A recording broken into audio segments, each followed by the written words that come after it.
Hello everyone, very very good morning to all of you. मैं विश्वजीत रंजन, तुम सबों का विशु सर, अपने ऑनलाइन वीडियो लेक्चर में सभी स्टूडेंट्स का स्वागत करता हूं।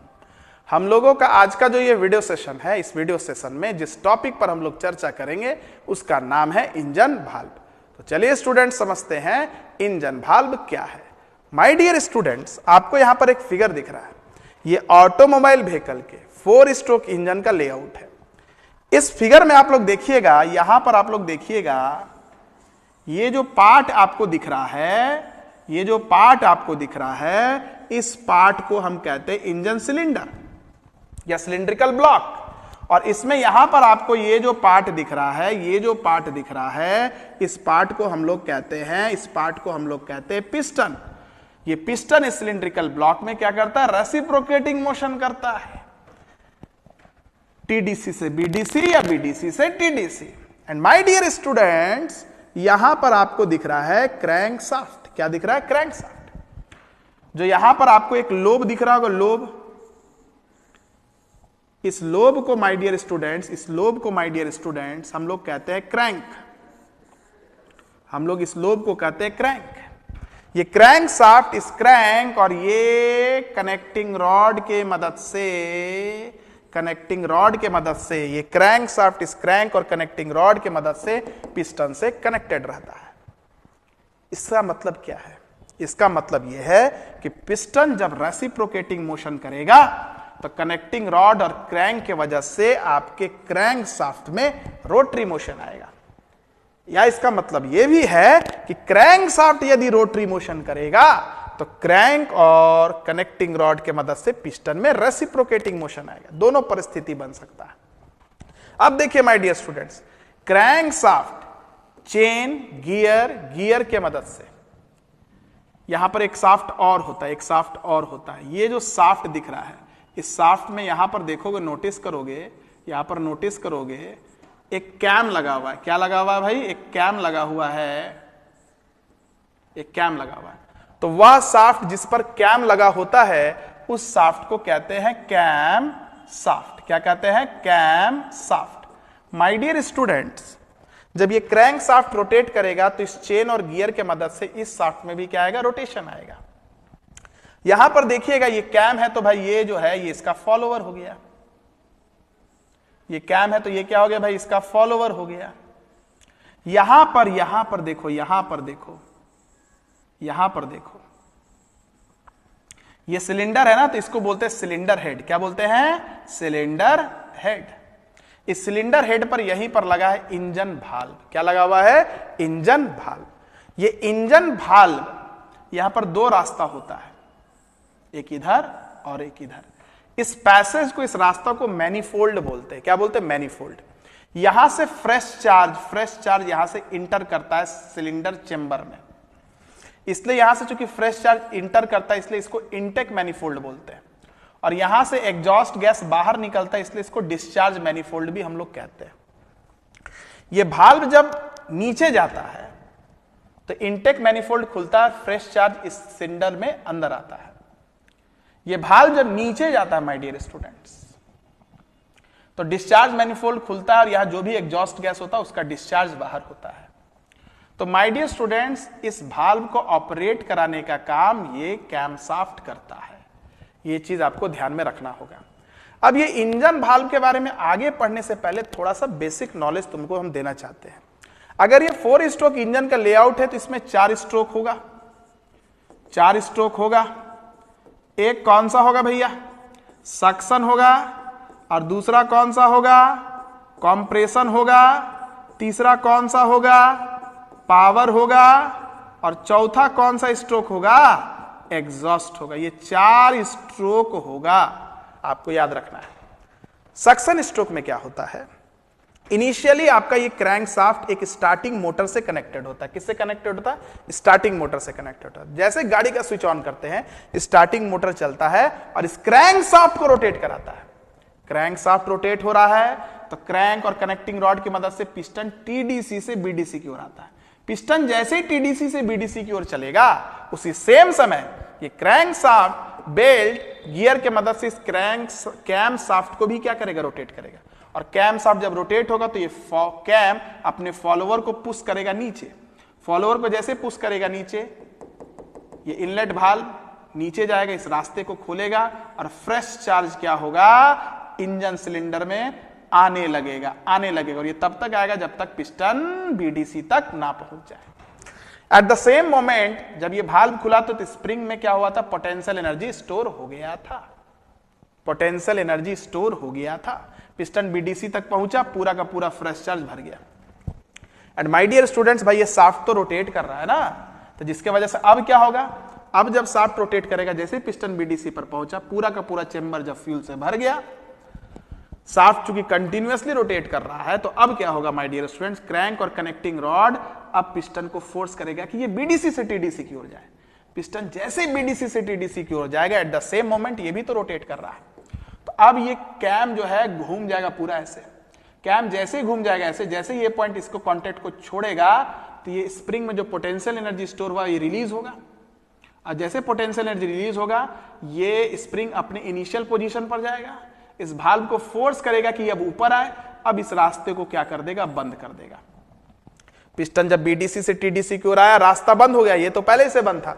अब पिस्टन क्या करेगा, जैसे बीडीसी से टीडीसी की ओर आएगा, जो भी आप फ्यूल है उसको कंप्रेस करेगा, प्रेशर और टेम्परेचर बढ़ेगा, और स्पार्क प्लग की मदद से जैसे पिस्टन टीडीसी पर पहुंचने वाला होगा, स्पार्क प्लग की मदद से यहां स्पार्क प्रोड्यूस करेंगे, जो भी फ्यूल होगा उसका कंबशन होगा। कंबशन होने की वजह से यहां पर high amount of heat energy develop करेगा, एक्सेसिव प्रेशर डेवलप करेगा। अब वो इस पिस्टन को फोर्स करेगा कि अब वो टीडीसी से बीडीसी की ओर जाए, इसको बोलेंगे पावर स्ट्रोक। पिस्टन जब टीडीसी से बीडीसी की ओर आएगा माय डियर स्टूडेंट्स, तब ये कनेक्टिंग रॉड इस क्रैंक के थ्रू इस शाफ्ट को रोटेट कराएगा। अब आपको मोटर से इसको नहीं चलाना, अब ये स्वतः चलेगा, आपको इसमें पावर मिलेगा। इस पावर को ट्रांसमिशन सिस्टम के थ्रू हम अपने रियर एक्सल तक पहुंचाएंगे और गाड़ी को चलाएंगे। अब देखिए माय डियर स्टूडेंट्स, ये तो चल रहा है, अब क्या होगा, पिस्टन पावर स्ट्रोक के दरमियान में टीडीसी से बीडीसी पहुंचेगा, फिर ये तो घूम रहा है, फिर जब ये घूमेगा तो क्रैंक और कनेक्टिंग रॉड वापस से पिस्टन को बीडीसी से टीडीसी की ओर लेके जाएगा। जैसे पिस्टन बीडीसी से टीडीसी की ओर जाता है एग्जॉस्ट स्ट्रोक में, ये जो कैम है अब इसको फोर्स करता है टप से, तो ये नीचे जाएगा। ये जब नीचे जाएगा तो एग्जॉस्ट मैनिफोल्ड खुल जाता है, और पिस्टन जब बीडीसी से टीडीसी की ओर जाएगा तो जो भी कंबस्टिबल गैस होगा इसी रास्ते से क्या होगा, बाहर चले जाएगा। क्या होगा, बाहर चले जाएगा, आपका एग्जॉस्ट हो जाएगा। ठीक है, और फिर जैसे ही एग्जॉस्ट पूरा होगा, सक्शन के समय ये नीचे जाएगा, और एग्जॉस्ट के दरमियान में क्या था,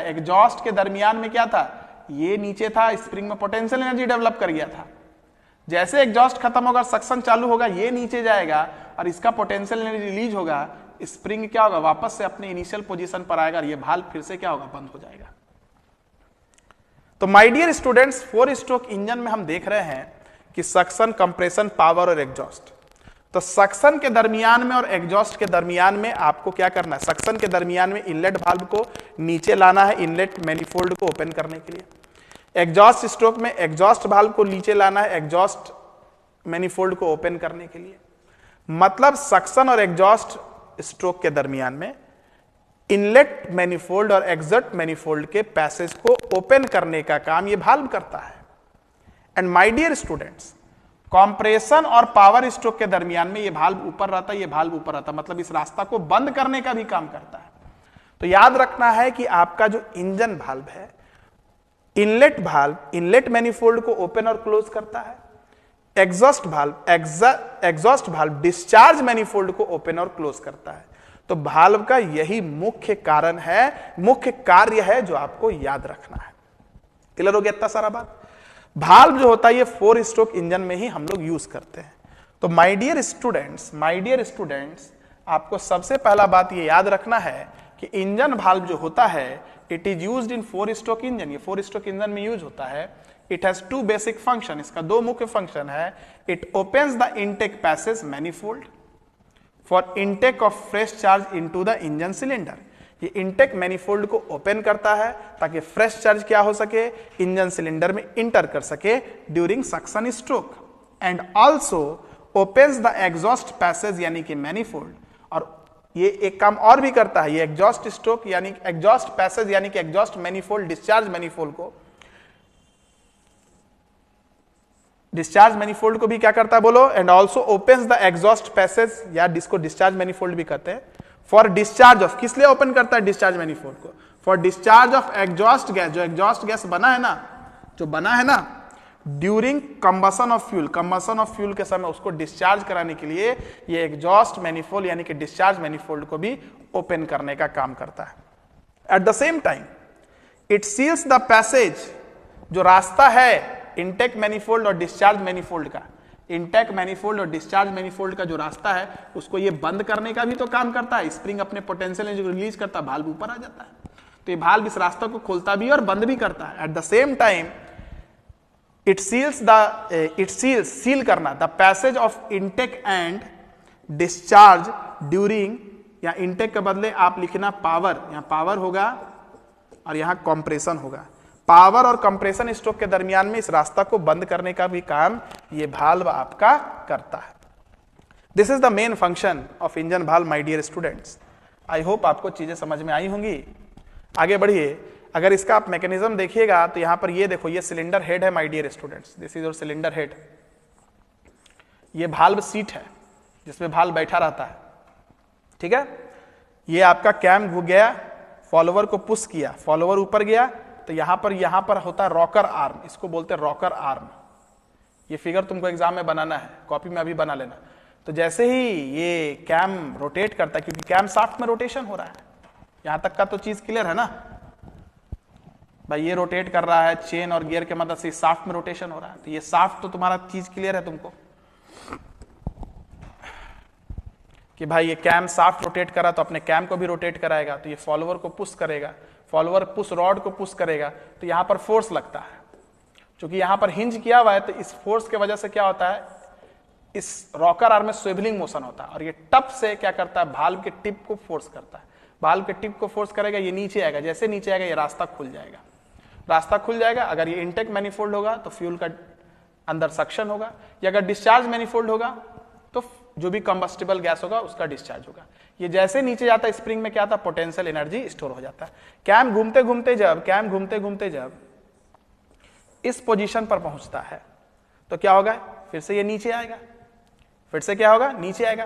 तो ये जैसे नीचे आता है, पुश रॉड जैसे नीचे आता है, इस पर फोर्स नीचे लगा तो इस पर फोर्स ऊपर लगा। जैसे यहां पर फोर्स खत्म होगा, ये स्प्रिंग अपने पोटेंशियल एनर्जी को क्या करता है, रिलीज करता है, और स्प्रिंग अपने इनिशियल पोजीशन पे आता है तो वापस से भाल्व को क्या करता है, ऊपर लाता है और इस रास्ते को क्या करता है, बंद कर देता है।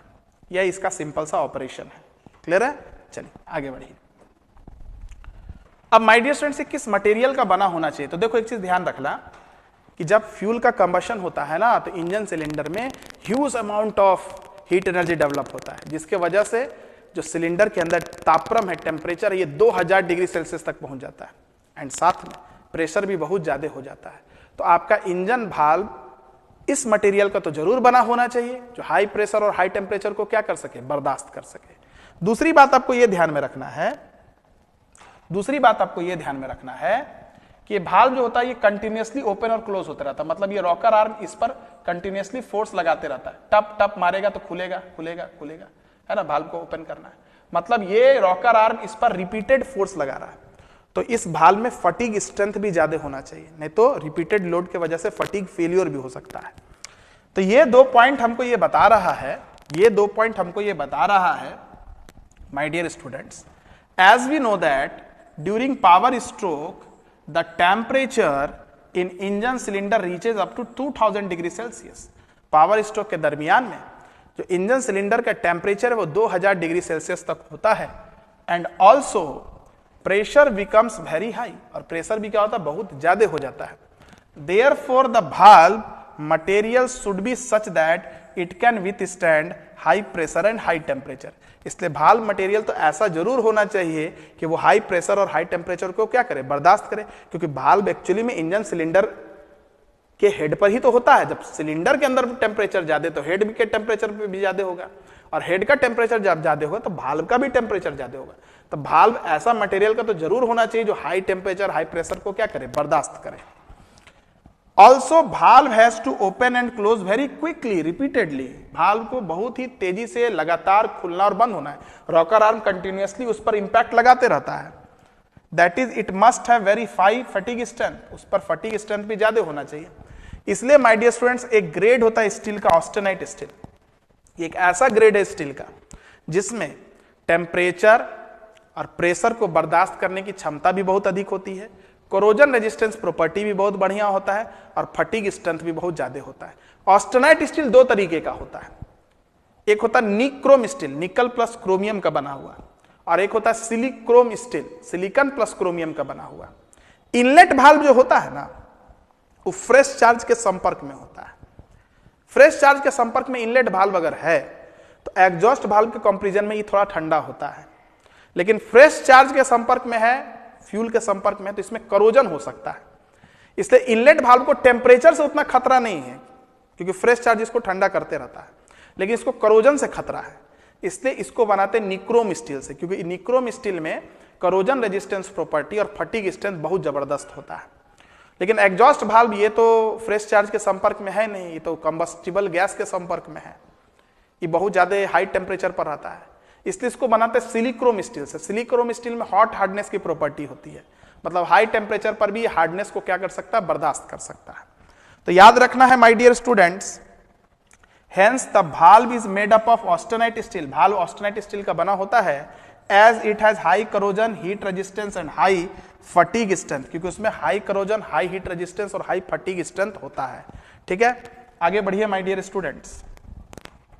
The inlet valve always remains in contact with fresh charge, inlet valve हमेशा फ्रेश चार्ज के संपर्क में रहता है, due to which it is much cooler as compare to exhaust valve, इसलिए एग्जॉस्ट भाल्व के कंपैरिजन में ठंडा होता है, फ्रेश चार्ज इसको ठंडा किए हुए रहता है।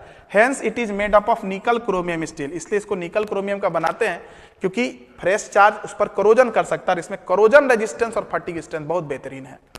The exhaust valve has to withstand high temperature, exhaust valve को हाई टेम्परेचर बर्दाश्त करना है, as compare to inlet valve, inlet valve के कंपैरिजन में इट इज हॉट, गर्म होता है, क्योंकि ये संपर्क में नहीं है फ्रेश चार्ज के, because it is always in contact with combustion gases, जो जला हुआ गैस है उसके साथ ये संपर्क में रहता है। Hence it is made up of silicon chromium steel, इसलिए किसका बना है, सिलिकॉन क्रोमियम स्टील का बना हुआ है। ये आपका मटेरियल हो गया। Next point my dear students, part, इसके पार्ट को समझिए। देखो भाल्व के पार्ट को अगर समझना है, भाल्व के पार्ट को अगर समझना है, देखो इसको ऐसे समझो, इसको ऐसे समझो।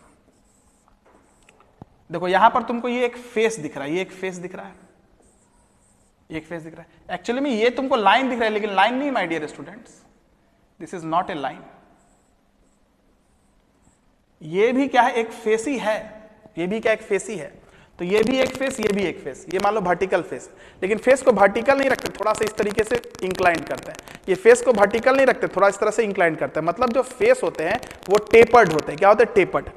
तो माय डियर स्टूडेंट टेपर्ड करने के लिए हम लोग करते क्या है, टेपर्ड करने के लिए हम लोग करते क्या है इसको काटते छाटते हैं, इसको थोड़ा सा काट देते हैं, छाट देते हैं। इस प्रोसेस को कहते हैं बीवेलिंग करना। तो बीवेलिंग के बाद जो इसका शेप आता है ना,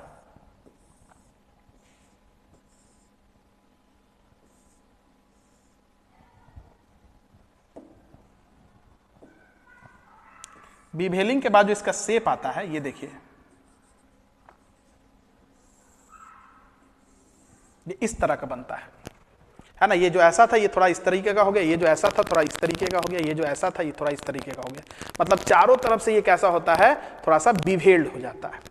ठीक है, चारों तरीके से कैसा होता है, बीवेल्ड हो जाता है। अब देखिएगा माय डियर स्टूडेंट्स, यहां पर कुछ चीज को देखिएगा, इसका ये जो पोर्शन है, ये जो पोर्शन है, ये जो पोर्शन, ये जो पोर्शन आप देख रहे हैं, इसको हम लोग फेस बोलते हैं। ये जो टेपर्ड पोर्शन है, झुका हुआ सतह, इसको फेस बोलते हैं। और ये जो बॉटम पार्ट है, ये जो बॉटम पार्ट है, इसको हेड बोलते हैं। देखिए गौर कीजिएगा, यहां पर गौर कीजिएगा, यहां पर आप लोग सब, ये जो पोर्शन है इसको फेस बोलते हैं, भाल्व फेस। और ये जो नीचे वाला पोर्शन होगा, अंदर वाला पोर्शन होगा, उसको बोलेंगे भाल्व हेड। फेस और हेड के बीच में यहां पर होता है मार्जिन, इसको बोलते हैं हम लोग मार्जिन। क्लियर है? ये आपका फेस है, टेपर्ड पोर्शन को फेस बोलते हैं, ठीक है। और ये जो टेपरिंग हम देते हैं, ये जो बीवेलिंग करते हैं, 30 डिग्री से लेके 45 डिग्री तक होता है, ठीक है। एक्चुअली में क्या ना, सिलेंडर हेड आपका ऐसा होता है, इस तरीके का। तो आप इसको टेपर कीजिएगा तभी ना भाल्व इसमें जाके ऐसा फिट हो पाएगा, इसलिए आपको टेपर करना पड़ता है, ठीक है, याद रखिएगा। अच्छा, अब देखो, ये मान लो ऐसा है, सपोज करो, अब मान लो ये अगर ऐसा है हेड वाला पोर्शन, तो अगर इसको आप डायरेक्ट ऐसे जोड़िएगा ना, तो यहां पर क्या होगा, डायमीटर ऐसा, फिर अचानक डायमीटर बढ़ेगा, एब्रप्ट चेंज इन डायमीटर आएगा। तो इसके वजह से इस पॉइंट और इस पॉइंट पर स्ट्रेस कंसंट्रेशन बहुत रहता है, तो इसलिए हम लोग यहां पर डायरेक्ट नहीं जोड़ते, यहां पर हम लोग फिलेट बनाते, इस तरीके का कर्वेचर देते हैं। उससे क्या होता है, स्ट्रेस कंसंट्रेशन कम हो जाता है, इसको बोलते हैं फिलेट। और फिलेट को ही नेक भी बोला जाता है, गर्दन भी बोला जाता है। इसके बाद यहां पर स्टेम होता है my dear students, middle portion. यहां पर भी भाल्व का टिप होता है, जहां पर रॉकर आर्म इंपैक्ट लगाता है, और यहां ग्रूव होता है, जहां से हम लोग स्प्रिंग को क्या करते हैं, अटैच करते हैं। ये इसका मेन पार्ट है, इसको पढ़िए।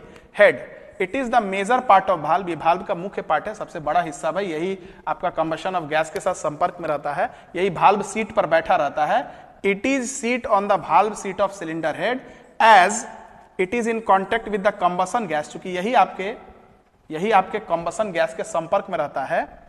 Hence it is hottest part of valve, इसलिए पूरे भाल्व का जो सबसे निचला हिस्सा होता है, ये सबसे गर्म पार्ट होता है। अब सुनो, ध्यान से सुनो, ये भाल्व का ये जो पोर्शन है, हेड जो है, ये फ्लैट भी हो सकता है, बिल्कुल फ्लैट भी हो सकता है। अच्छा, ऐसा भी हो सकता है कहानी, भाल्व का जो फेस है ये अंदर की तरफ धंसा हुआ भी हो सकता है, और भाल्व जो होता है ये इस तरीके से भी हो सकता है, हेड ऐसा भी हो सकता है कि बाहर निकला हुआ भी हो सकता है। अगर बाहर हेड निकला हुआ तो इसको कॉन्वेक्स बोलते हैं, और इसको बोलते हैं मशरूम, इसका नाम है मशरूम शेप्ड भाल्व, इसको बोलते हैं। एग्जॉस्ट भाल्व ऐसा ही होता है। और अगर अंदर घुसा हुआ है, इसको ट्रम्पेट बोलते हैं, और इस भाल्व को टुलिप भाल्व बोलते हैं। इनलेट भाल्व आपका ऐसा होता है, ठीक है, इस चीज को याद रखना। It may be flat, valve का हेड फ्लैट हो सकता है। टम्पेट माने अंदर की तरफ धंसा हुआ, दैट इज विथ डेप्थ, इसको टुलिप के नाम से जानते हैं। एंड कॉन्वेक्स, ऐसा भी हो सकता है, हेड बाहर की तरफ भी निकला, उसको मशरूम बोलते हैं। ये एग्जॉस्ट भाल्व में यूज करते हैं, ये इनलेट भाल्व में यूज करते हैं। इसके बाद माय डियर स्टूडेंट, दूसरा है फेस। ये जो टेपर्ड पोर्शन है, इसको फेस बोलते हैं। It is the tapered part of the valve head and is made by bevelling the head at an angle of 30 degree to 45 degree. ये 30 डिग्री से 45 डिग्री कट करके ये टेपर्ड पोर्शन हम लोग बनाते हैं। Valve stem, it is the middle portion of the engine valve, ये middle portion है इंजन भाल्व का, ठीक है। Next, neck is basically A fillet which joins the stem with valve, यहां फेस लिखना। It reduces the stress concentration factor, कह रहे हैं कि ये जो नेक है, ये स्टेम को भाल्व के फेस के साथ जोड़ता है, इसको फिलेट भी कहते हैं। स्ट्रेस कंसंट्रेशन को क्या करता है, डिक्रीज करता है। Keeper groove, it is basically a groove provided on stem for fixation of spring, बता दिए। Valve tip, it is top most part of the valve, ये भाल्व का सबसे ऊपरी पार्ट है। Rocker arm applies impact at valve tip, rocker arm valve tip पर भी pressure apply करता है, इंपैक्ट अप्लाई करता है to operate the valve, hence it is very hard, इसलिए इसको हार्ड होना चाहिए क्योंकि इस पर इंपैक्ट लगते रहता है रॉकर आर्म का। Next point my dear students, working. हमको बताइए, जब क्रैंकशाफ्ट रोटेट करेगा तो गियर और चेन की मदद से कैमशाफ्ट भी रोटेट करेगा। When crankshaft rotate, it rotates the camshaft. The follower slide, जिसके वजह से ये फॉलोवर क्या होगा, अपने कैम पर, ये जब घूमेगा ना, ये जब घूमेगा तो फॉलोवर क्या होगा बताइए, अपने कैम पर क्या होगा, स्लाइड करेगा। मान लो ये ऊपर जा रहा है तो रॉकर आर्म नीचे आ रहा है, भाल्व को ओपन कर देगा। The follower slides over the cam which pushes the push rod, जिससे पुश रॉड को पुश करेगा। This makes the rocker arm to swivel, जिससे रॉकर आर्म आपका घूम जाएगा। And strikes at the tip of valve, और भाल्व के tip पर स्ट्राइक करेगा।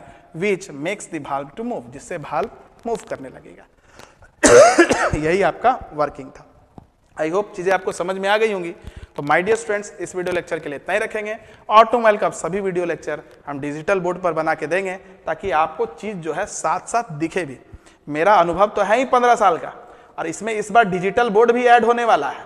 और जब डिजिटल बोर्ड ऐड हो जाएगा ना, तो पढ़ने का जवाब अलग ही लेवल का पढ़ाई होगा इस बार ऑटोमोबाइल इंजीनियरिंग में, याद रखना, ठीक है।